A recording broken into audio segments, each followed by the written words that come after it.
শুভ সকাল। মহাশিবরাত্রির অনেক অনেক শুভেচ্ছা ও অভিনন্দন, ভালোবাসা সবার জন্য রইল। আর এই দেখো, এখন আমাদের পুজো চলছে। সকালবেলা ঘুম থেকে উঠে স্নান করে এইদিকে পুজোর দিকে চলে এসেছি। এই যে গোপাল সাজানো গোছানো সব কমপ্লিট।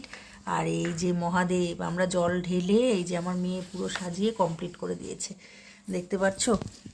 আজকে মহাশিবরাত্রি, আমরা ঘরেই ঠাকুরকে জল ঠল ঢালি। জল ঢেলে তারপরে তোমার কিছু মানে ঢালার আগে কিছু খাই না, তারপরে ঢেলে আমরা তারপরে ভাত টাত খেয়ে নিই। সেইভাবে আর উপোস করতে পারি না, তার কারণ দুদিন আগেই আমার বাড়িতে অনুষ্ঠান যায়, একাদশী দ্বাদশী, সেই উপোস থাকি। তার জন্য এই উপোসটা আর সেভাবে আমার করা হয় না, কিন্তু উপোস থেকে জলটা ঢালি, দেখতেই পাচ্ছ। আর এখন এই আরতি হবে ভগবানের। গোপালকে সাজগোজ করালাম আমি, আর শিবেরকে পুরোপুরিভাবে সাজগোজ করিয়েছে আমার মেয়ে। আর এই যে আরতির জন্য জোগাড় হচ্ছে, আমার ভগবান সেবার কাজ চলছে এখনো পর্যন্ত। এখন ভগবানকে সেবা দেব, আরতি দেব, তারপরে আমাদের পুরোপুরি কমপ্লিট হবে। এখন আরতি হবে ভগবানের। শিবকে দেখতে পাচ্ছ, খুব সুন্দর লাগছে ভগবানের সেবার।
আমাদের পুজো পার্বণ পুরোপুরি কমপ্লিট হলো।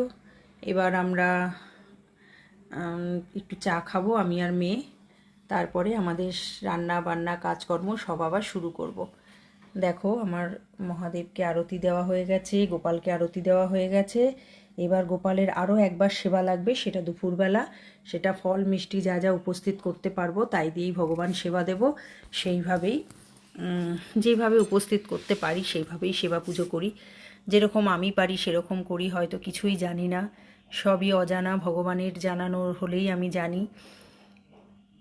তাই ভগবান সেবা পুজো প্রত্যেকের জন্যই ধার্য, প্রত্যেকেরই করা উচিত। এই দেখো, আজকে মহাদেবের অভিষেক হলো, তার বেলপাতা ফল এইসব অর্পণ করলাম মহাদেবের শিরে। তারপরে আজকে শিবরাত্রি খুব ভালো একটা দিনে পড়েছে, সোমবার।